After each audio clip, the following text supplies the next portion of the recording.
Brews and Banner Podcast. Brews and Banner Podcast. What up? Welcome to Brews and Banner Podcast. I'm your host, Rob G. And with me, as always, is the Legendary Brew Crew. What up, fellas? I was reading this weekend. Mama. Nah, it doesn't taste like dirt. My name is Lou Belgium, ladies and gentlemen. I'm wondering, Does Delaware have an actual culture? This is the podcast that we talk about beer, but we also talk about a lot of things that's happening in the world, politics, movies, anything really that comes to our mind while we're here sampling these brews. Grab a drink and pull up a chair. Ooh, we love you, Brews and Banter Podcast.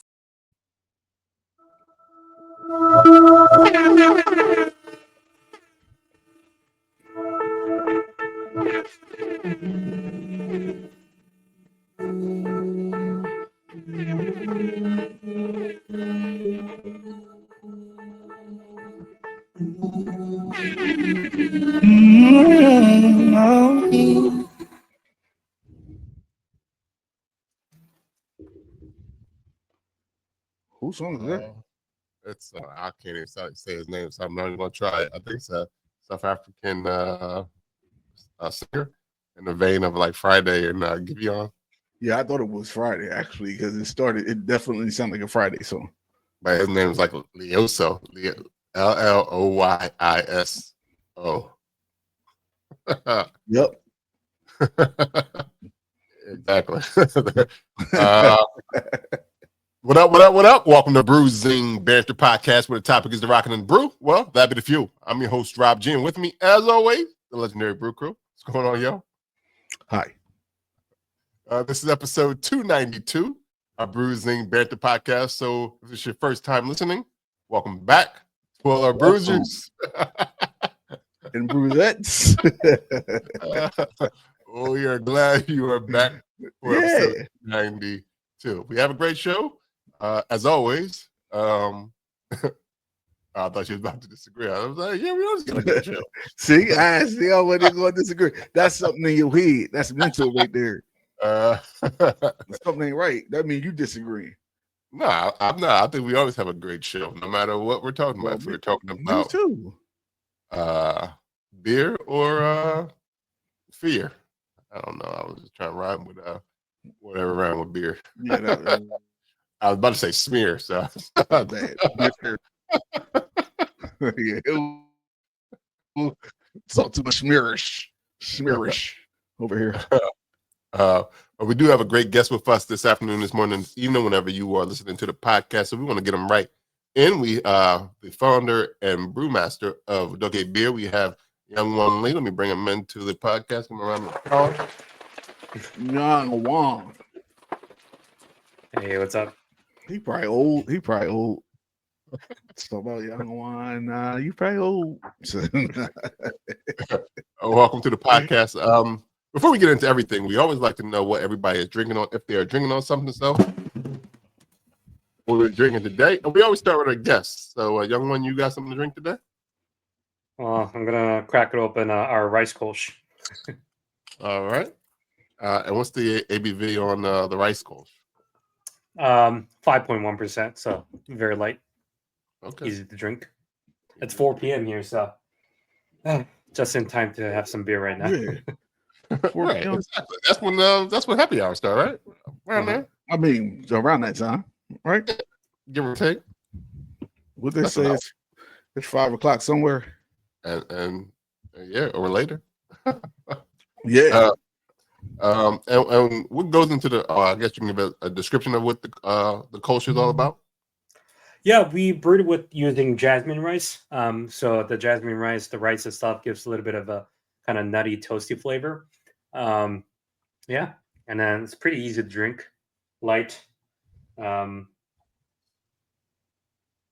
of the beers that we make have little bit of kind of Asian flavors and touch, and that's what we did with this one particular one. Okay. All right, yo, what you got? Yo, but I did have a question. Damn, I forgot what it was. Oh, we was talking about the jasmine rice. That's what it was. So jasmine rice does have a different flavor than just regular white rice. I mean, I think it's more of a symbol of using the jasmine rice because we could use any rice, but I kind of wanted to use that Just go with the jasmine. Yeah. Cultural reasons to keep up the styles you guys got, because I do see that I got here this kimchi sour, Kimchi sour. which is crazy because I never heard of a kimchi sour. This is my very first time having a kimchi sour. Now I had kimchi before, but never in the beer, never. And this is a ale brewed with chili peppers and ginger. So is kimchi normally with ginger and chili peppers? Yeah. Okay. And then there are a lot more ingredients, but then those are two of the main, ingredients that we use in kimchi. So, Okay. and me being sort of one of the probably rare Korean person in the beer industry, and we had an idea of making, kimchi inspired beer. And, like kimchi, when you ferment it over time, it turns more sour. So we're like, okay, well, I think we got to make a beer based on like a sour beer. So we pulled out Kimchi Kolsch from our brewer's homemade kimchi, and we added that to make a kettle sour. And we added a little bit of chili and ginger to make a little bit of a spice and heat in there. Okay, that makes sense. Now this thing coming at a whopping 6.6 ABV. So I don't know if I'm finished this. I got stuff to do. But 6% is pretty light. That's kind of I light. mean, That's light. for me, that's not nowadays. I got Take you. a sip and I'm just take a sip and I'm on a trip, But this is what it looks like in the glass. It's gonna be like tart, refreshing, and then you get the little bit of ginger note up front. And then if you drink the whole thing, as you drink the whole can, the spice will build up. Yeah. Because people say, hey, it's not spicy enough. But like if you make it spicy from your first sip, you can't finish the whole can. Oh yeah, So yeah, definitely. we try to be subtle and then kind of build it up over time. Yeah, as I'm sitting here drinking it though, you get the spice in there towards like if you like the way I'm doing it, like I just probably drink half of this at first, and then I started talking to y'all before I poured some more. But since it's been actually sitting on my tongue, I can taste the spice. Oh yeah, you can taste it.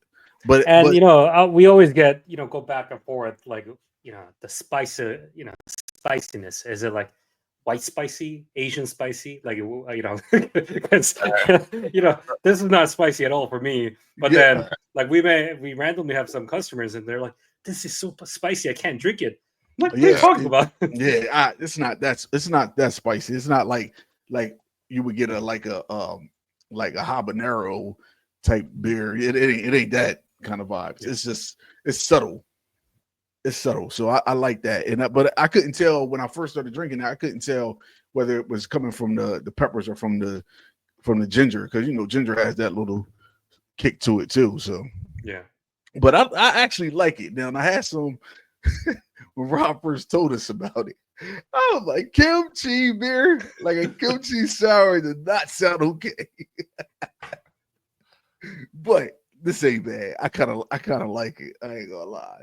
It's so what happens is that a lot of time we go to like a beer festival and people look at the menu and they're like walking. And it's like, wait a minute, what did I see right now? And then they look at it, it's kimchi sour, and they line up and they come and hey, can I just have like a little bit? I don't want the whole thing, but I'm just like so curious. I just want to have a taste of it. And then we pour them, and usually people kind of imagine the worst, like right. And then you taste it. Oh, this is actually like refreshing, and then there's a little bit of heat, and this is pretty enjoyable. Like, oh, actually, let me drink more, and then they just come back for more. So yeah, I mean, was definitely thinking the worst when I cracked that can open. I'm not. Yeah, I mean, like you give them the worst nightmare, and then like you taste it, even if it's a little bit good, they're like, oh, this is actually really good, right? Right. I opened it before we started recording, and I smelled it about 10 times before I poured it. Before I decided to actually pour it in the glass. Then I poured it in the glass and smelled it again. I'm like, do I want to drink this? But that was good. So it smells like kimchi too? It smells like kimchi? Yeah, it definitely has a pickly smell to it. So it definitely is there. That's it's straight up. It's a kettle sour with chili and ginger. Man, I mean, you have a lot of a ginger used beer as well. Here we use sour base and then add a little bit of heat because that's kind of represents my identity and kind of culture as a Korean American. Yeah, Rob, I wasn't going to, but you could pass me another of these. You can. Don't be scared of the kimchi. on the can. It's not a bad flavor. It's good. All right. Now, what you got? Actually, well, earlier I drank one beer. I had the yuzu blonde. I guess the yuzu blonde. Yeah. Which is 4.9% ABV, and it's I don't know what to use. I guess it's a kind of fruit. It's a citrus. Is that what? Yeah, it's a citrus. You commonly also know it as yuzu, Asian Yuzu. citrus. Okay. Yeah. And in Korea we call it yuza, so I just named it yuza blonde. But it's like a between lemon and orange. It has like a little bit of citrusness but also very like fruity character to it. All right. Yeah, this was refreshing. It was light. I mean, it's not too heavy. Like I said, 4.9%. Definitely was had some sweetness to it. Had some of that citrusy notes to it. It was really refreshing. And now I'm actually drinking on right now is down. You're killing me with these words though. Calamansi. Is that how you pronounce? Calamansi tea and lager. Calamansi tea. Calamansi and tea lager. This is so 25%. that one, the calamansi is like a Filipino lime. Okay. So if you go to Philippine, like all they're going to use is calamansi for instead of lemon or lime, and we added that as a citrus, and we added jasmine tea as a backbone, and then in a lager. So it's a very like refreshing, easy beer to drink. If you drink that beer with food, you actually get less of the citrus flavor, but more like tea flavor on it. I can say that I really enjoy this beer actually because you can get that little citrusy notes to it for sure. And then when you finish it, like you have a kind of lingering tea flavor. Okay, because you can kind of smell like it smells almost like a little like a tea. Like if you were, I could pass it off at work. I'm just drinking tea, guys. Don't worry. Yeah. So like that ABV on there is. Well, no, I put it in my thermos, but it'll smell like tea. I'm saying it smell like tea. Yeah, but this is actually it's really good. Actually, both of these beers were delicious. So cheers to you and making these fine. Yeah, this is these fine beers. Yeah, definitely. Because this is good. This is good. I wish Lou was on to taste it because that's my sour partner. And so if he was here, he'd be able to give me his input on there too. But this is just I want him to taste it. It's an official sour. It's pretty good. Yeah. Well, he has one. I'll make sure he gets to taste it. All right. So everybody has something delicious to drink on. So we're just gonna jump right into it. Like I said, we have Dokkaebier, Youngwon Lee here. So without further ado, the proverbial floor is yours.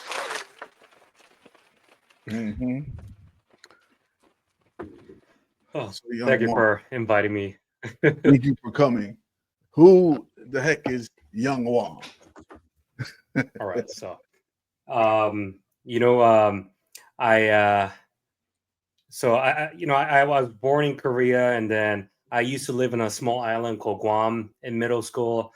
I moved to New Jersey in 8th grade, and then I moved to California for college. And then my grandmother in Korea got sick, so I took a leave of absence, went to Korea, and she passed away after 1 month. And I still had a couple of months until like the next like semester start. So I was like, well, I have some time to kill, and I haven't been to Korea for a long time. Let me do a part-time job and spend a little bit of time here. And I accidentally got into a alcohol industry, and I was actually 19 then, and I worked at a wine consulting company representing different wineries, like exporting to Asia Pacific, and that kind of started my alcohol industry career. You could do that. You could do that at 19. I think Korea legal age is 20, and I was like 19 at the end of my, and you still drink. Yeah. I did it. What happened? And then I started, doing some wine business, and then that company took off. We set up an import company in Korea, and then soon after we became, wine and spirits import and distributions company. So I used to represent. Now, were you a wine person first? Like, were you in the wine before you got in here? Like, were you a wine I was 19. Person? Hey, man, you was working I didn't know there. anything. I mean, I like drinking, but I didn't know like anything about wine. I And, see. A drink is a and, drink at 19. You know? yeah. All right. And as I started selling wine, and like people are like, all these like sommeliers are so snobby, right? And then they learn, and Right. they bring out their wine term, and I was like a little bit annoyed. So I studied really hard on like the wine, like all the varietal, like regions and everything. Like I studied pretty hard, but also partly because I was very kind of self-conscious because I was really young. I didn't know anything about the product or like any sales. I had no experience as a person working anywhere. So Right. I was trying to like study a lot to overcome my I guess fear or having no experience. But yeah, I mean, and I got into wine, but I always loved like drinking everything. And then we became an importer for like Tito's vodka, Stolichnaya from vodka, uh, Patron tequila. We were also importer for Ace of Spades champagne, and that really took off. So we had a pretty good time there. So And life, you was just yeah, drinking anything you had. yeah, and of course soju, and a lot of a somek, which is like the soju and beer bomb. Yeah, Right. got And that's then life happened, and fast forward to 2017, I had an opportunity to come back to California to work at a beer company, and it was a Korean beer startup launching in the U.S. Took over old Lost Coast Brewery facility in Eureka, so I came back here to kind of run that business, and we like grew pretty fast. So we got into about like 1,000 different retailers within like 1 year of launch. We had a 30-barrel brew house system, and we were scaling up. But unfortunately, the company had to downsize because the HQ in Korea was having a hard time. And that's when I had an opportunity to kind of think about what I wanted to do here. And I decided to give it a shot to, start my own beer company. Okay. So because you came over to I guess be a part of the beer industry, that actually sparked the passion to say, hey, I can do this beer thing, like, or were you already experimenting with beer? Like, were you a home brewer or anything like that before, or anything? No, I'm not a home brewer, but what I kind of noticed and realized as I was working in the beer industry, that the beer company that brought me back here, was that I happened to speak English. I had a pretty good knowledge in like alcohol distribution, not for the U.S. but like in general because of my experience in Korea. And every time I go to a beer festival, and I'm literally the only Asian person pouring beer there, right? And people will come and they look at me, hey, what's going on here? What are you doing here pouring beer? Like, let me see what you got, right? And they'll come to me and taste, try the beer. And I was like selling beer just because I'm Asian, right? I'll go to like some, go to some bottle shop, tap room. I try to sell beer, and you never see an Asian guy walking into a bottle shop or a tap room to sell beer. So when I go there, I just order one beer and then talk to a manager. And I have a pretty loud voice, so when I'm talking, like everyone's as they're talking to their friends, they're kind of like listening to what I'm talking about, right? Right.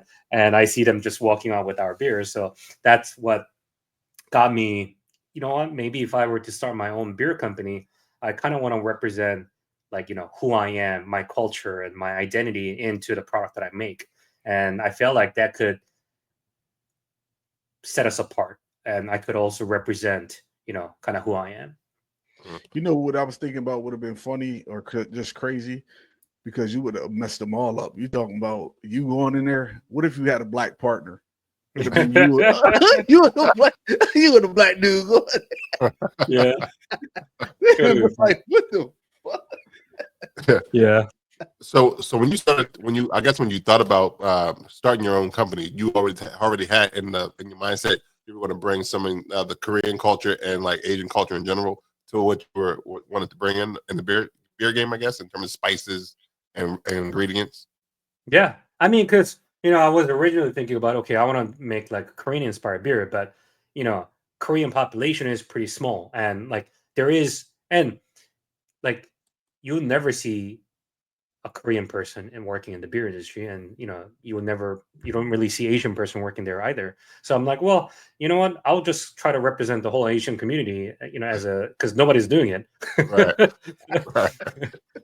Right? I mean, like when you say, "Hey, I'm black," like you're not saying like the country, you're representing the whole, Yeah, right? right, And then right. I was like, "Oh, do I want to be Korean or do I want to represent the whole Asian community?" Because there Right. are so many different flavors in different countries Right, that right. was right. never That's used right. and never tested, and I just Right. wanted to bring all of that and have that, because you saw the calamansi, which is very Filipino, kimchi sour, very Korean, yuzu blonde could be very like Japanese or Korean, Asian countries. Rice, I mean, that's all over Asia. We have like a chai inspired stout with cardamom and green peppercorn, India, and I wanted to kind of bring all of those culture into what I make, because there was no one doing that. So why? Just going back a little bit, why beer? So how come? Because you started with the wine, and then you got the other spirits came involved. But why was it beer that caught you and not wine? Because I'm thinking you were in the wine industry at first, but that didn't spark you to say, "Oh, let me go try to make wine." Why not? Because beer was just more fun. Because Mm. you could come up with new flavors pretty often, and you could be very innovative. I was like really getting sick and tired of selling one product over and over again. I Right? got you. Because I got by the you. time I've been into like alcohol industry for like 10 years, and when you're selling spirits brand, amazing, it could be amazing, but you're selling same flavor, and you're thinking, okay, this year with the same flavor, how am I going to sell it? What concept do I have? What kind of a marketing campaign or what audience do I try to reach this time? And then you try to do the same thing with different audience next year, and you're just doing that. And at an initial stage, it was fun, but I was like, well, I want to be more innovative, and I want to go back to the product itself and try to make something that's unique, not just like some marketing campaign or some like poster or some different graphic image, but I actually wanted to make a different product. And Right. now that I came back to the States and I have a freedom of making what I want, I just wanted to put myself into the product that I make. Okay, and that's actually fascinating, because you're saying you were not a home brewer, so you just said, I want to start a beer company. Like you just said, Yeah, I I'm think doing that's it. the first time I've heard that on it, because normally everybody starts off with as a home brewer. I got me a Mr. Beer kit, and it went from there, blah blah blah. But you just don't right in. This is So I mean, the beer company that I was working before, we had a brewer, and he was very talented, and we got along pretty well. And that's where we said, hey, you know what? I think there's definitely a market for it, and I want to do something different and unique. And he decided to join. And of course, he's like a professional brewer with over 10 years of experience. And we clicked pretty well, where I do more sales, distribution, marketing, and there are things that I want to head in terms of how we market the product and the flavors that we want to develop. And we have a brewer who could he could actually do everything that I kind of imagine, like turn it into a product. And I think it's always that combination, because you could be home brewer and have an amazing product, but when you hit into a commercial scale, it could be very different product. And also making a label, making design, making sales pitch, distribution, price, all that stuff. Beer, you think it's a easy business, but like from manufacturing to the selling of it, there are like 10 different companies combined. Right. Absolutely. So speaking of like making a label and things of that nature, what's the logo? Oh, so this is it's like a encrypted kind of stamp. So in Asia, back in the days, instead of signature, you would have these stamp that would represent yourself, and you will stamp this instead of signing a paper. And that's what I wanted to do. So this actually says Dokkaebier in Korean, and it's a stamp. And we're kind of like the Dokkaebier. The name comes from a Korean mythical creature called Dokkaebi, and then I just added ER to make it a beer company. And they're like the shapeshifters, mischievous, and it hides in objects during the daytime, comes out at night, hangs out with people, and drinks. And I wanted to go casual. Sounds like good time. Yeah. Because back like when I was doing spirits and wine, is always like fancy, very premium, and people have high expectations. So you either meet the expectation or people get disappointed, right? But I wanted to approach people, and especially like with beer that the flavors that you've never heard about. I didn't want to go like very formal and like premium because that's going to be just Right. hard to approach. I wanted to, reach you like very casually. Hey, you know what? There's this, fun, cool brand. Let me just give it a shot and try it out, and then taste it. And that's Which what I is- wanted to do. Which is crazy that you say that, because it's funny because I'm looking at this can, but this can, this particular can, it's premium all over it. Like just the way it looks, just the whole pattern of the can art and everything says it's premium and kind of bougie to me. But then you look and see it's a kimchi sour. You be like, wait a minute. And actually, because the Dokkaebier hides in objects during the daytime, they come out at night. If you look at the Kimchi Sour label, there's like a face hiding in there. Huh.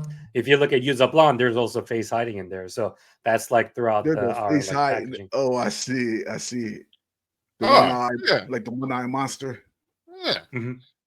Like a little some Easter eggs, I guess. Yeah. in the Like can. if you look at our like black merch, you will see like a black face printed on the back of your black T-shirt. So it's not like obvious, but it's kind of like Right. hiding in the back, in the behind the scene.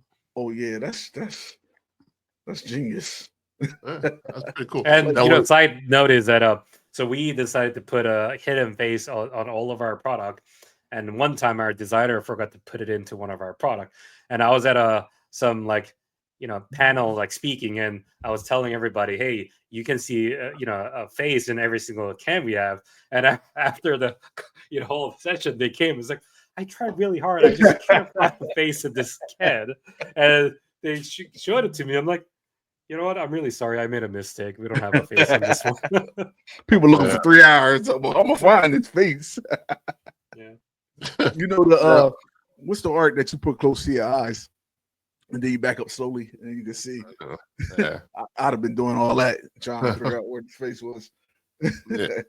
Now was Dokkaebier the first name you landed on when you said you were going to start the company? Was that the first? That was the first name that you thought of when you said, if I ever do a beer company, it's going to be called this? Or did you have other thoughts on it? No, actually, this was the hardest thing to make a decision on, because when I was doing distribution, you're trying to find like what's out there doing well, and then trying to see if I can represent the brand and sell, right? And then everything is already made. You could complain about, oh, they could have done a better job having more image, better image or like color, whatever. You could have an opinion about it, but you never like create something yourself, right?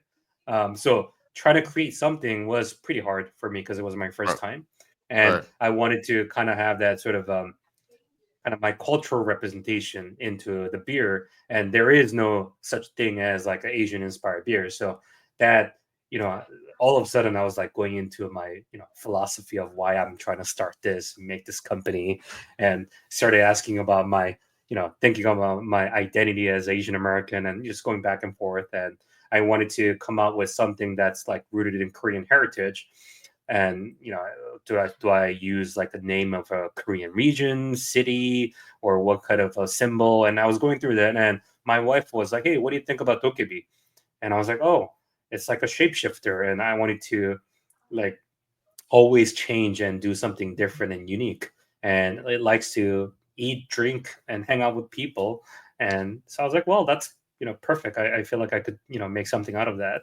And then we added the ER at the end of the word to make that as like a beer company, but also like we wanted to act like Dokkaebier, where we're always like kind of mischievous, but also innovative and changing things and trying for something that's new. Oh yeah, that was perfect. You can thank your wife. You owe her. So I every time anyone asks me like who named it, like I give her all the credit. Yeah, you got to. You got to. That was genius. She put some thought into that. She's like, how much share do I have? I'm like, well, in the States, you don't have anything on the paper, but when things happen, you have 50%. I hit her with the States. So when you first launched, what was the first beer? What was the first product that you launched with? So we had 3 flavors back then. It was bamboo pilsner. So we made pilsner using bamboo leaf tea, and we had a beer called OG Wheat Beer, which was using Omija. It's a magnolia berry, and OGG as a kuchukaro, the chili. So it was like a wheat beer with a little bit of tartness and spice. And then we had the milk stout, which is the cardamom and green peppercorn. I got to try that one. I think I got that in my refrigerator. With the stout? So something like a light beer, something like a citrusy, and then something dark. And that's what I did. And I actually didn't launch IPA right away because, I'm like, there's enough IPAs out there. I don't need to make one. Yeah, that's true. That's definitely So true. do you have an IPA now? Do you have an IPA? We actually do. So it's called Dokkaebier IPA. So it's kind of like named after a company, just one. It's more like a flagship IPA. Okay. What's in that? That's Asian inspired. Not Asian. It's just my own interpretation. Okay. But we don't have a special ingredient. We have like a Citra, Idaho 7, Mosaic for this. But we made it 6.5%. And then kind of in between classic, sort of an East Coast and West Coast style. So you would still be like light, easy to drink, very like kind of dank at the same time, a lot of citrus, hop character, but you get that little bit of a West Coast bite as well. I didn't want to make like a pure West Coast style because that's just like too bitter for me. I want to have something that's enjoyable. So I wanted to kind of bridge the East and West together. See, and I also, you know what? The other thing that I decided to make this was because, I think people could say, hey, that brewery puts like all these like Asian ingredients, like, and in a way you could kind of disrespect what we do because we're not classic. We're very kind of out there in terms of being different. So I wanted to also show and make an IPA. Hey, we also could make a pretty good damn IPA, but we choose to make these different flavors, something that would could represent our culture. So, because, if you're like very beer snobby person, you probably do all these experimental stuff, but then you would also order one that's classic and calibrate, okay, their level as a brewery. And I wanted to just make one IPA that would kind of represent that. That makes sense. That makes complete sense. Yeah, and people definitely will do that. They'll be like, can they really make beer? So they'll either go with the lager or an IPA or something like that, and dispute what it sounds like. I just had a question. I lost it. You need time. Yeah. And so let me ask you this. So because there's so many different spices and things that you guys use that I don't know what our access is to it here in the States, but I know a lot of us don't know about some of the things that you guys are putting in the beers. Is there something that you tried to do and you was just like, I would never get this to anybody? So, what we did is that we have a experimental beer lineup. So every month, we used to just come out with a new, like a test batch, and then we'll just make a single batch and then see how that goes. And then if people like it, we kind of finalize the recipe and official launch. So we've actually brewed up to like experimental batch 38. And all of the beers that you're tasting right now used to be experimental beer because like, what is like Asian inspired beer? There's no such thing. And so we have to test it out. But I didn't want to like, always spend so much time trying to create a label, design, concept, and then you end up not liking it. So we're like a startup and we just got to give it a shot and then see how it goes. You may make a product that I like, but nobody might drink it. And you might have a product that I don't like it. And I think it's not going to sell, but everyone might love it. Right. So I was like, well, let's not like try to put, too much thought into it and let's just test it out. So we did up to 38. Like Kimchi Sour was our like batch number 17 and we sold out like less than a month. So we're like, okay, you know what? We just got to bring this back and then make it like a real product out of that. But I think it was like batch number 13 or 14. We tried to make a milk stout with 5 spices. In like a Chinese food, you use these 5 spices a lot. And we were trying to use oyster sauce. So like you get that sort of a salty like umami with the spice and a milk stout. So you get like a combination of flavors. But we actually calculate the oyster sauce wrong. So we actually put too much oyster sauce. And back then we didn't have a brewery, so we were, making this with the contract brewery. And every time we make something, they're like, "Are you sure you want to do this? Are you sure you put this ingredient?" I'm like, "Yeah, we know what we're doing," and then just put it in. And because they were asking all the time, because they're using like ingredients that they never saw before, right? And at this time too, like we're like, "Yeah, that's fine. Just please put it in." And it was actually not good. I think we were supposed to put like 100 pounds of oyster sauce, but we ended up putting 200 pounds in it. And he's like, "I don't think you should sell this." I'm like, "Dude, just put it in. We know what we're doing." And then we went there, and then he's like, "Can you just please come here and taste it?" I was like, "Okay, I'll go taste it." And I tasted it. I'm like, "Hey, what are you doing right now? You should have stopped me."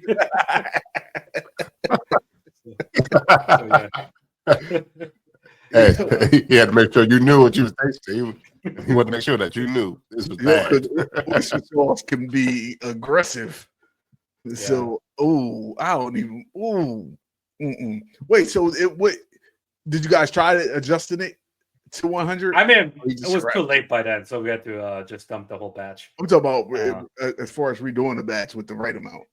Yeah. Well, I mean, we didn't get to, because I think we already had like batch number, the next batch coming out. So we ended up like skipping that number, and we say, "Hey, you know what? We eventually go back and do it again," but then we just never did it. So we've actually brewed from like 1 through 38, but then I think there's one number that we skipped, which is like the 13 or 14. That's stout. You never know; it might work if you use the right amount of oyster. So yeah. It could be lucky 13, even though if it was around that number. So what is your favorite beer style? We always ask that. Do you have a favorite beer style? I tell people the reason why we have so many flavors is because I don't know. I like all of that. Because I mean, they serve different purpose, Like you could be like really thirsty and out of, you're something that you drink on like a sunny day. Now I have a baby at home, so like, the beer I drink after I put her to sleep, the first beer versus like the second beer, or a lot of times we try to make it, the flavors, we want to put it out there, but also subtle, so that you could actually enjoy the can, or you could also pair with food, right? So like the kimchi sour, it could also go well, I mean, with like fried chicken or fried rice, something like oily and greasy. Or we also have a lemongrass wheat beer and different styles. So I say they all have a different purpose. So your favorite style is occasion. Whatever. Yes. And you know what? Because I love all types of alcohol. Like I actually enjoy more. What I enjoy more is, rather than like me trying or tasting it, then it's more like who I drink with, and then what I get them to taste that they'd like. Or like sometimes you would have a friend say, "Hey, I hate beer. I'll never drink it." And then I'll give them like a yuzu blonde, and they're like, "Oh, this is something like I could really drink and I enjoy it." Like those are the moments that I like, and that's when I kind of drink that flavor with them. I got you. Interesting. Because I mean, I'm not mad at the kimchi. I keep drinking. I thought I was gonna hate that. Do you guys have? Do you have another beer that's coming out, or not yet? Do you guys produce new beers? New beers. We're actually one that's work in progress is jasmine. Not jasmine, lychee blonde. So the Asian fruit. It's you could call it lychee or lychee, and I think that could be pretty good as like a blonde ale. So. That will we're probably gonna test that out soon. Oh yeah, that sounds like it'll work. No spice in it. Yeah, this one will be more like a fruity light beer to drink. We've had and there are like all these recipes that we kind of want to bring it back now that we're on like a number 38. But yeah, we'll see. Because I was going to ask that, what number do we get to where we start saying, okay, we need to stop and backtrack a little bit. Backtrack a little bit and look at what we did prior. Like you can't. What you gonna get to 100,000? I mean, we'll keep going. Long So- as I, why not? Yeah. So I know you had you got the kimchi and stuff like that. Is there other staples of Korean culture that are like dishes or desserts or like drinks that you are thinking about bringing into your beer, or have you already done something like that? I mean, like the yuzu blonde is one of that too. So like in Korea, we make citron tea, and usually they use the peel and then the pulp, and then they put it into like sometimes with ginger or like honey, and then you make a tea out of it. So you go to a Korean grocery store, you'll see like these jars with like kind of lemon looking, peels with honey, and that's where the yuzu is. So that's something that as a child, like you put hot water, pour that, and then you try to put a lot more because they also use honey in it, so it's like really sweet and like citrus. So that's what we incorporate into that. What else is there? I was asking because I remember, I don't remember exactly, but my wife had this one time. She had the yum snacks or something, so it was like snacks from around the world or whatever. And I remember Korean snacks had a lot of different universal yum, yeah, and they had a lot of different flavor profiles. I didn't know if you were like going it was like this is the top candy in the country, and try to do something like that. That's what I was. I don't know if you tried to do something. So I tried to do some collab with some like food companies from Korea. So we've had chats with like maybe putting ramen into the beer, but then more. I mean, do we? But you have to make a fine line because in the end, like this has to be beer, so it has to taste like beer, but with the hint of flavor. We can't just make put all of the stuff and expect that people will like it. So by default, like the DNA has to be beer, and we try to see what is a good balance of like putting that together, because it might sound like kimchi sour and scary, but then like you have to hit the fine line between like the spiciness, the gingery note, and then the sour taste of it. There are definitely more that we could test out, but we just didn't get a chance to do it yet. Okay, all right. So in Korea, is there a type of beer that people actually drink? I mean, it's like more like lagerish, like more Budweiser, Miller of Korea.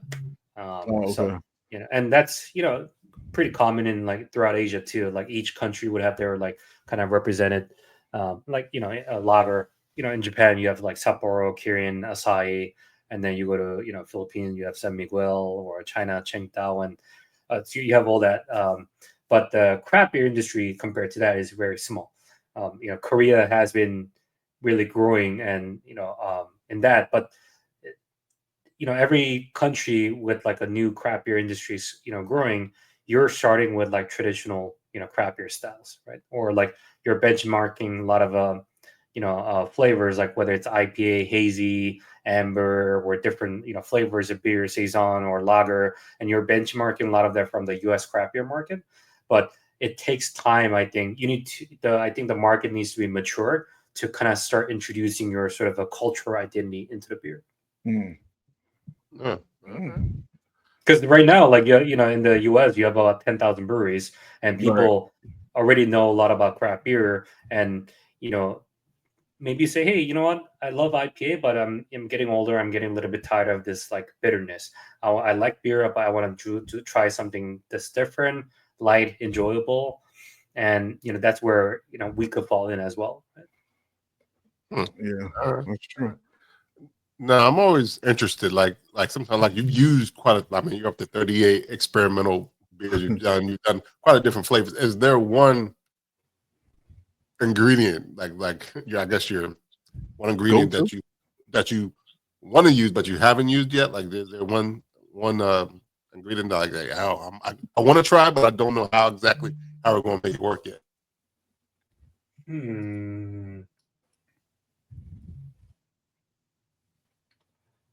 What is there? Stumped them. Got it. Yeah, you did. Good job. No, there was something. I just can't think about it. I mean, I can't remember right now. It'll come up. Yeah, you'll think about it when we off. It's like, oh yeah, that's Yeah, You'll be like, wait a minute. Yes. Now you know who knows what it is? Your wife. Where's she at? Your wife knows.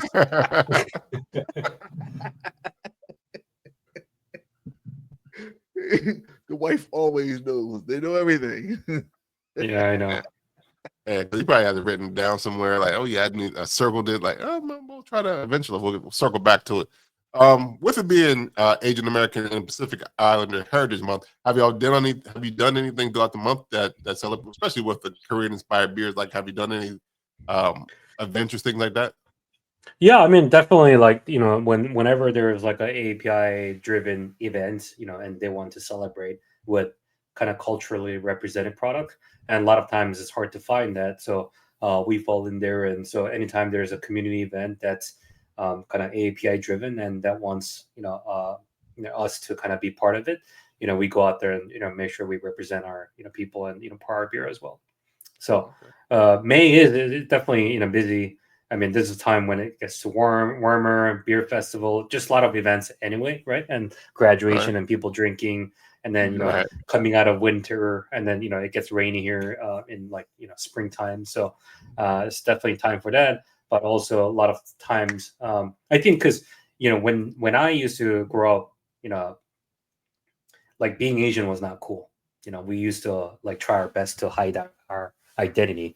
Like you try to practice harder to remove your accent, and you want to be very kind of white to an extent, right? And then it was not cool to be Korean. It was not cool to be. I mean, like anytime I said, "Hey, I'm Korean," and everyone would be like, "Hey, are you North Korean?" And nobody even knew what South Korea was. And I would have ever asked anybody. That would have been my first question.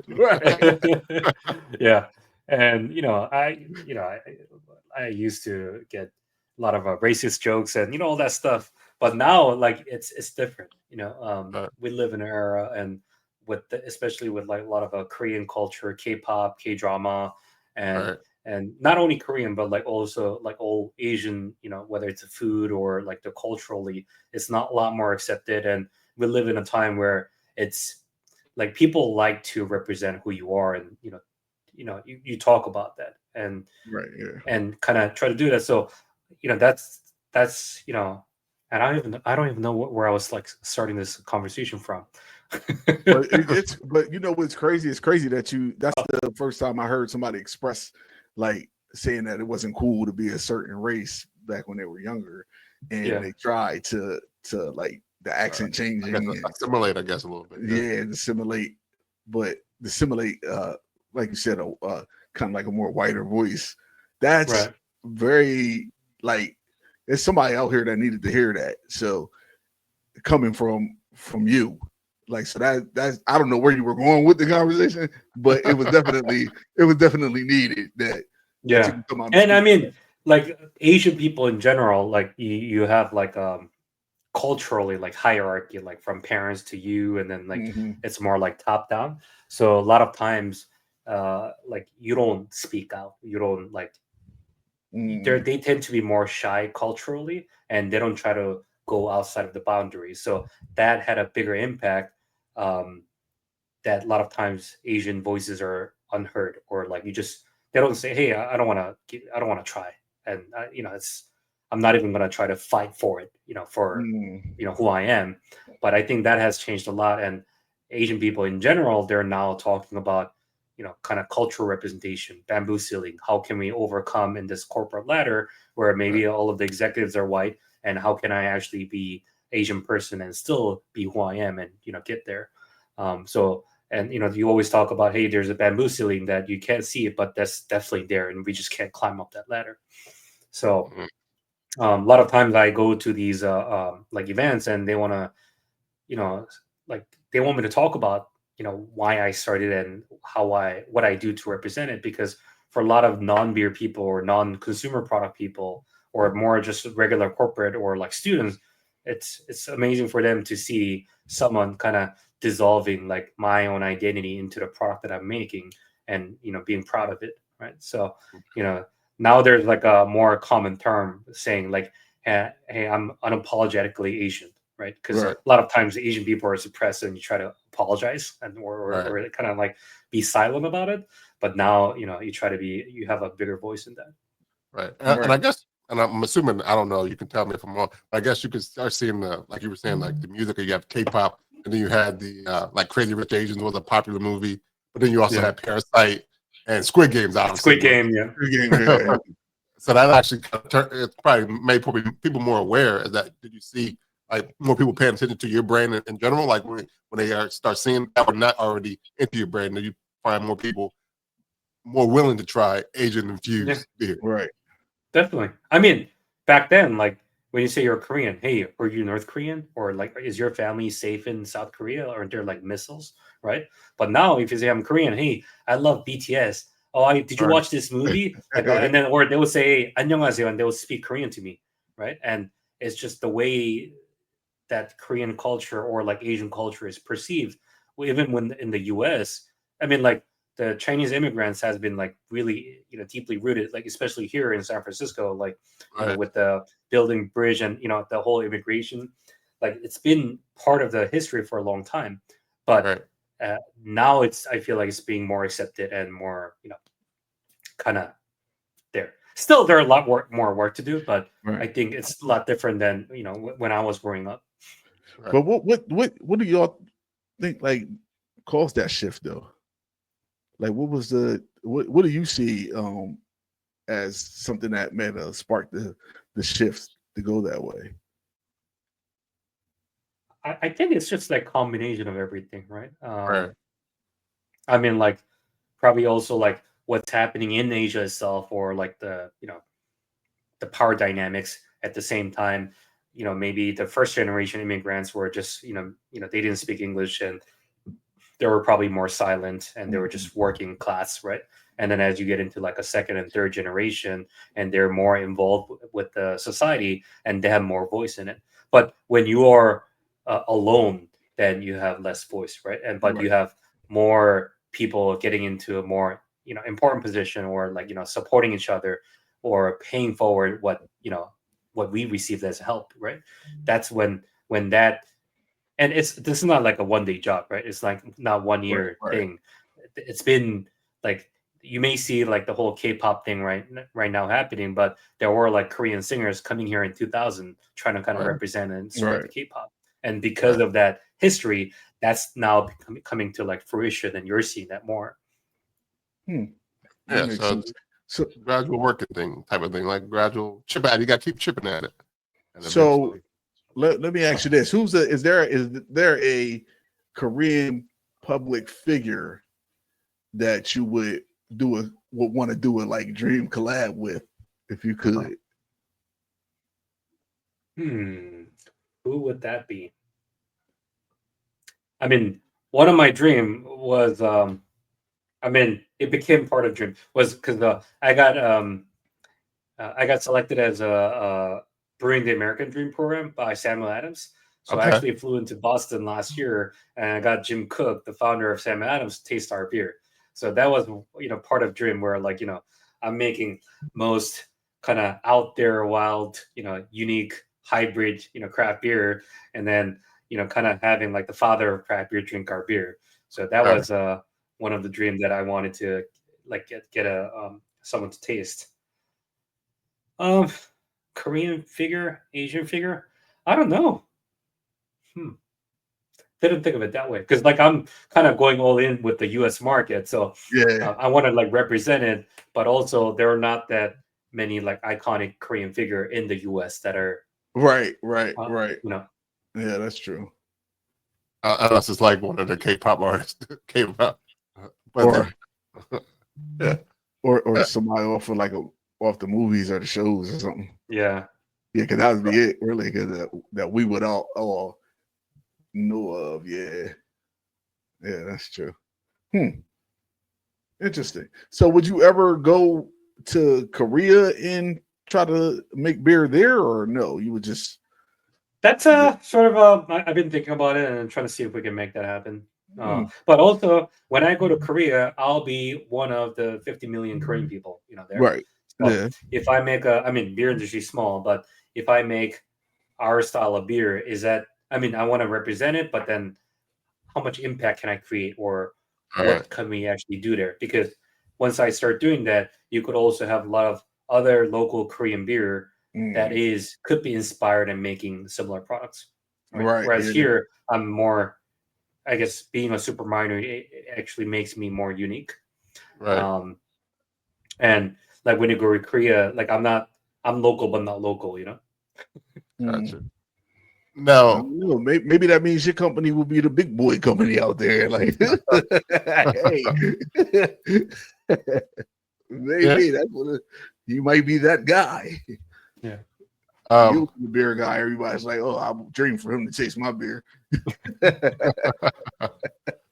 so so how can people actually like if they're not in the area, like how can they get the beer? Or if they are in the area, is it a brick and mortar, or they can get it at a bottle shop? How can they get Dokkaebier?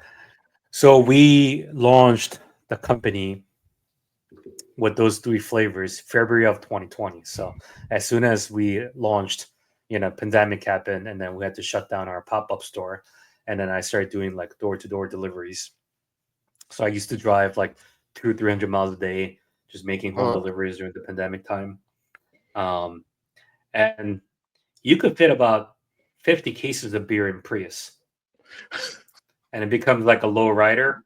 Right. It's like lower than Lamborghini. And I used to drive up and down the hills of San Francisco.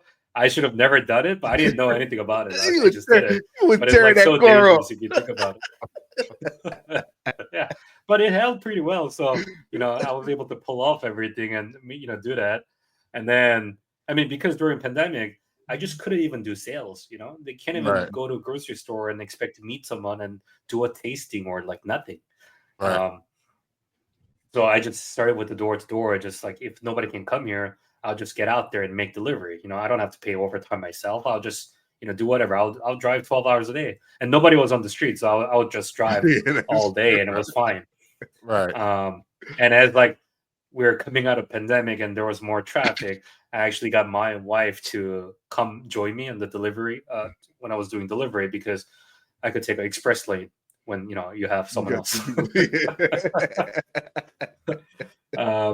And then we started getting more word of mouth. Before you go further, how were people like finding out about your beer at that time?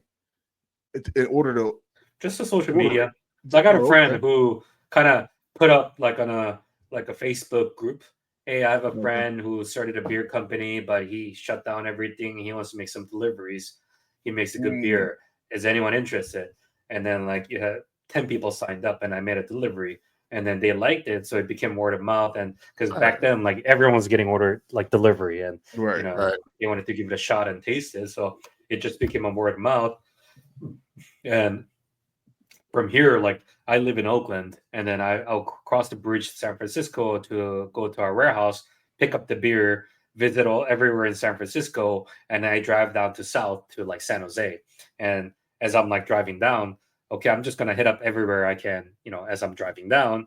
And then you go all the way down, you have to come all the way up. Okay, I might as well just hit up everyone, and then just deliver everything at once in one day, versus like, if I go down one way and then go back next day, go down again and come back, I'm like, I don't want to do that. So I just did that, and that became like a 1 day, 2 days a week, 3 days a week. And then a part-timer who also drove Prius, so we would just like load up as we can, Yeah. So I would love to see this Prius packed with beers. Yeah. I'll send you guys some picture of the Prius. Right. I think Bob was like, I like.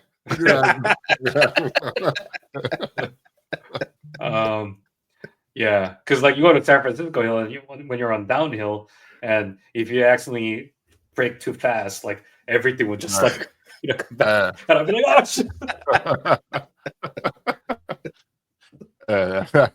Those are some adventures. Hey, but you had to do what you got to do. I mean, Right, you had beer in your house or your warehouse that you had to get out to people. You had to do however you needed to do. Right. I get it. Hey. And then we got into like stores after that, and then more stores. So here in Northern California, you could find it at like Whole Foods, Bevmo, Total Wine, most of like the local grocery stores that sells craft beer, and then we're getting into now more restaurants that are doing draft beer. And then you can also get our beer online on our website. I think we could ship to like 40 different states.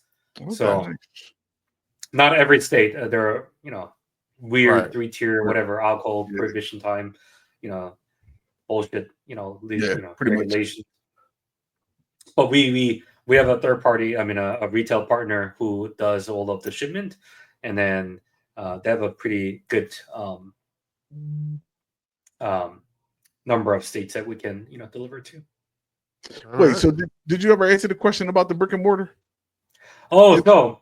What happened was that I started the beer company with just contract brewing, because beer, just starting a brewery is very money capital intensive. So I was like, well, let's test out the idea and then see if people like it. And then so we just started contract brewing. And back then, like there were not that many contract breweries here, so I'll just go to like breweries that I know and be like, hey, do you have a leftover tank? Can you make a batch for us? And I'll try to like make whatever. This is how much you would normally make. This is how much we I think good to price our beer at. So I just went knock on the doors and did it. And then we were contract brewing. And 2023, we had an opportunity to take over a existing turnkey brewery in Oakland. So we took over because at that point we were making a lot of beer, but it was hard to rely on contract brewery because you had, we couldn't brew everything at one spot, so we had to brew from multiple places. And a lot of times when you're, smaller, you have less structure, right? So, and when you're, bigger, the bigger you are as a brewery, you're more systematic and more, it's more like formula and everything is very automated. So we found few occasions where they were using different ingredients than what we were asking for, and a lot of different stuff. And you got a couple more. You got more than one SKU too. So it's not like you got just like one. You got like multiple. Like this SKU we have to make it from there. This SKU we have to make it from that brewery, and then we're just going more experimental beer. We had to work with a smaller brewing system, so we work with a smaller brewery. When we were doing well, we had to brew out of a 20-barrel, 30-barrel batch, and then we're moving around. And it was really hard to maintain the quality or like the what we wanted. And we saw opportunities, so we took over an existing brewery in 23. And that was time like early 23, end of 22. That's when we started the discussion. And that's when like we're coming out of pandemic, right? And like things are kind of opening up again. So we thought it would be good to take over a spot and have more control over on our production. And we ran it, but unfortunately, like where we are in Oakland is just having pretty hard time. Like a lot of stores are just closing within our district of Oakland, where our brewery was. Within like past 6 months, probably I would say 5-6 different restaurants closed. So it was just getting a lot harder to even bring anyone in Oakland to our brewery. So we decided to close our production facility tap room end of last year. And we started going back to contract brewing. So no brick and mortar anymore, but you could find it at a lot of different restaurants and bars and grocery stores. You think you'll try the brick and mortar again? We'll see. I mean, like when I decided to close it was like I went to Chicago for some business trip, and on Monday night I was like in downtown, and every single restaurant was packed. Right. And then you had to wait. You had to wait. And I flew back to Oakland on Wednesday night, and I was like walking home, and it was like ghost town. And that's when I realized, hey, what am I doing? Like, and I want to build community. I want to make an impact with our beer, but there is no one here that I can market. Right. And I felt like I spent pretty good 2 years, kind of representing and showing our beer to people here, but I wanted to spend more time, getting our product outside as well. Gotcha. All right. Maybe a different. I'm sorry, Rob. It's just, you think maybe a different area may work? We'll see. I mean, you never know what happens. So I'm kind of, keeping everything open and see if there's any opportunity in the future. Because are you guys still doing contract brewing at several different places, or now it's just at one? Just one location for now. Okay. Yeah. Okay. Nice. All right. I mean, maybe you want to bring Dokkaebier back to New Jersey. Yeah, I mean Jersey, 201. I grew up from New Jersey, so I definitely want to go. I'm actually flying out in June, and then I'm gonna have a meeting with the brewery in Jersey to see if we can do a collab. Nice. What Nice. brewery is that? I'll let you know.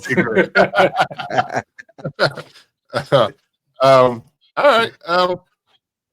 Are there, I guess, with these, well, like you were saying, the busy season is coming with May and Beer Fest and stuff like that. Where can people, besides just around town, like where can they find Dokkaebier at? Are you at some Beer Fest coming up, some events coming up? Like where can they see you at? Yeah. Usually, whenever there's a beer festival in our area, we're always there. So we try to attend as much as possible. The biggest one we usually attend, I mean, it's not right now, but it's in October. And there's a Oktoberfest in Oakland that starts with OAK. And usually when we go there, we do it for 2 days, full day, and we go through 20 half barrels. So a lot of beer over 2 days. Yeah. And you said that's not till October? Not till October. But I mean, I have to look at my calendar, but like we literally go to a different beer event. I mean, tomorrow we have a small, like a gathering. So I'm going tomorrow. This Friday there's another different beer event. So it's just, we're out there. I mean, now that especially we don't have a tap room anymore, we're going to be more out there and then kind of doing tastings and attending events and, being part of the community. Okay. Makes sense. All right. So before we let you go, I would like to know in terms of, like if somebody was having Dokkaebier for the first time, is there one? Actually, I got two questions. I guess this first one is there one, I guess, beer that really represents the whole essence of what Dokkaebier is? Like, which one would that be if they had to have if you can only serve them one beer? That's very, very hard. That's hard. You better not say that IPA. That's our golden ale. I'll say Kimchi Sour. I think because I mean, if you don't like sour beer, you're probably gonna hate it. But I think that's a beer that will make you remember us no matter what. All right. Okay. You know what? That makes sense. Yeah. You are marketing the marketing guy. I mean, I went to like some beer festival and then I came back like 2 years later. And then of course I was the only Asian person there anyway. So and they didn't remember our company name, but this white dude was like, "Hey, are you the kimchi beer dude?" And I was like, "Yeah, that's me." You gotta get a shirt that say kimchi beer dude. I know. Yeah. Okay. And my last question was, is there because I know you like to rotate the beers, is there one beer that you've made in the past that you would like to see come back in the near future?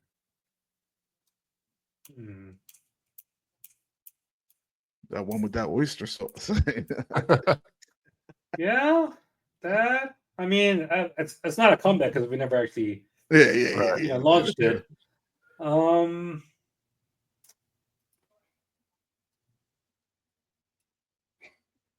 You know what? Actually, we also had a brewery called Hella Coastal, and that was the first black-owned brewery. Yeah, we know. So they were brewing at our facility.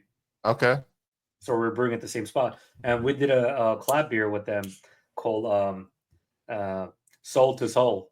So and Seoul being like the Korean city, right? And we did a watermelon ginger wheat beer. I think they talked about that when we. I don't know if we had it, but they definitely talked about it. Okay. I remember the name. That's why I remember the name. And okay. That's something that I think we could make. Like I want to have those of cultural like representation, and then especially, I mean, it's hard to see Black folks in the beer industry, but same thing with Asian, and it's even harder to see a collab between Black and Asian community, Right. and that's one of the reasons we couldn't do it this year, but we threw a festival in front of our brewery, and during the pandemic time, like there's a lot of Black Lives Matter movement, and then Asian hate, crimes, and everything Right. happening. And I was like, what can I do to bring Asian and Black people together, right? So I threw a chicken and beer festival. Oh, got him. And surprisingly, that was the only common thing that I could find between like Asian and Korean Black people, right? And there is a thing called Chimek Festival in Korea, which is chicken and beer festival. Few million people go every summer for that festival. So I was like, oh, I want to do like a Chimek festival, and we actually had Black-owned fried chicken, Korean, Japanese, Taiwanese, Vietnamese, and like all different types. We got to bring that cultural, back. like fried chicken, and different wine. Yeah. You got to bring that back. Youngwon, we got to figure out. We got to figure out how to bring that back.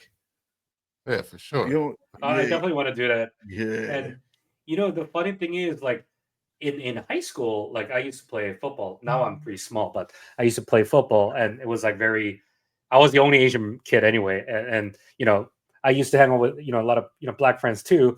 But then as you're growing older and you don't have school anymore, like I don't find a common ground to have like more diverse mix. And now that I'm in beer industry, it just never happens. Yeah. It's either like me or like white people, right? So it was really meaningful to brew at the same place with Hello Coastal, and then also like do a collab and kind of showing that could be also make a difference when you have different two cultural identity come together. Yeah. So I want to continue to do that. There's no like one flavor, but that's something that's like really meaningful for me. All right. Got you. All right. Any more questions for you, yo? No, I'm good. I like you, man. Yeah, good story. All right.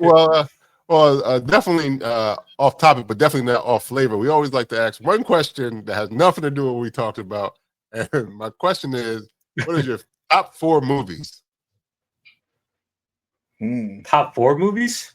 Yep. 4 is a random number. Top 4.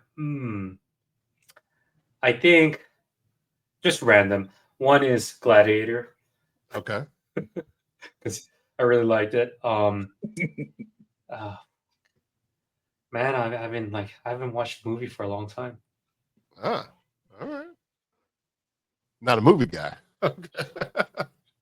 No, I used to, but then the thing is, I immigrated here, and then with my wife, back in 2017, and she doesn't speak English, so it's really hard for us to go out to a movies because, like, unless now because of the K culture, we occasionally see a Korean movie being aired, but then a lot of times you just can't go to a movie theater.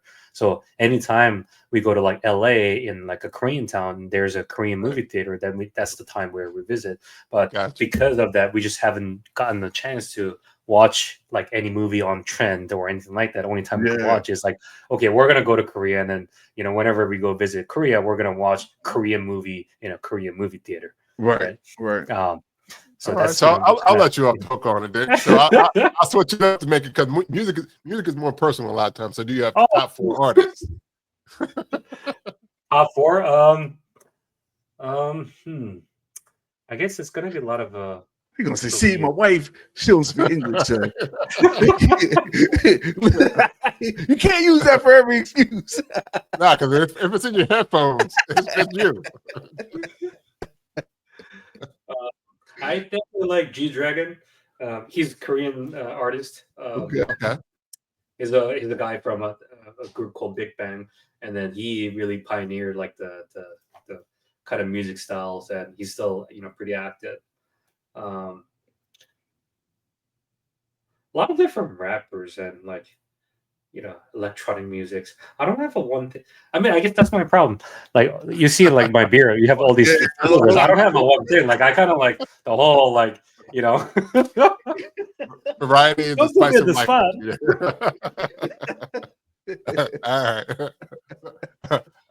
All right. Well, we want to thank. This is like the worst answers. That's all right. We gonna need you to lock into something, all right? Just lock into something. Come on. We want to thank Youngwon. I want to represent culture, but I have nothing to do with the culture. There you go. We want to thank Youngwon Lee for coming on the podcast from Dokkaebier. Yes, thank you. Thank you for coming on. Before we go, we always like to know how people can find you on these social medias, these worldwide webs. If you got something coming up and anything you want to tell the people before we go, how can they find all about Dokkaebier? Yeah, Dokkaebier, Dokkaebier. You can look us up, or you could probably look up Asian-inspired craft beer, and we'll probably come out. Yeah, Asian on brewery. Probably will. I'll be the first one on the Google. So that's where you can find us. Our website.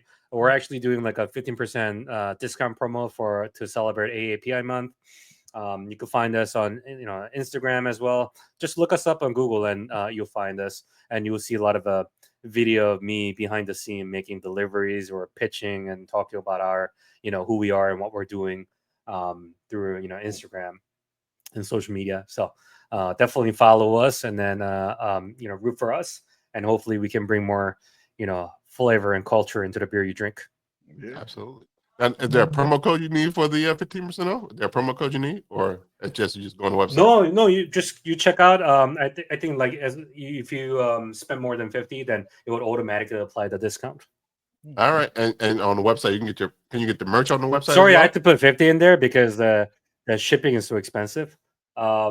Merch is we're actually redesigning the merch. So if you want to get our merch, we're gonna make something cool. We're actually gonna make locally in California. We found a cool factory that could make cool merch for us. So that's developing. So we don't have it, but please subscribe to our newsletter. And as soon as we have it, we're going to announce it. All right, yo. How can they find you? I mean, I like the shirt you got on now. I know. You can find me on IG. I know someone in the company that has some extra stuff, so I might be able to. That's because that's a nice shirt. You can find me on IG at IM302YODA. Shout out to Lou Belgium at Lou Belgium on them Instagrams. You can find Brewsing Banter Podcast on Instagram, Facebook, or Twitter at Brewsing Banter Podcast. You can even you can listen to the podcast on Apple Podcasts, not Google Podcasts, or anywhere you listen to podcasts. You can even say, Alexa, play Brewsing Banter Podcast, because we are on Amazon Music. If you want to follow me, you can also go to www.brewsingbanter.com if you want to buy merch from us, or if you want to find out anything that's going on with Brewsing Banter Podcast, like merch like Yo got on. And if you want to follow me, Rob, there it is. Rob G on Instagram, Rob Stay Brewsing. Bing, bing, bing, bing, bing. Once again, we want to thank Youngwon Lee from Dokkaebier for has been episode 292 of Brewsing Banter Podcast. Until next time, have a good week, everyone. Bye.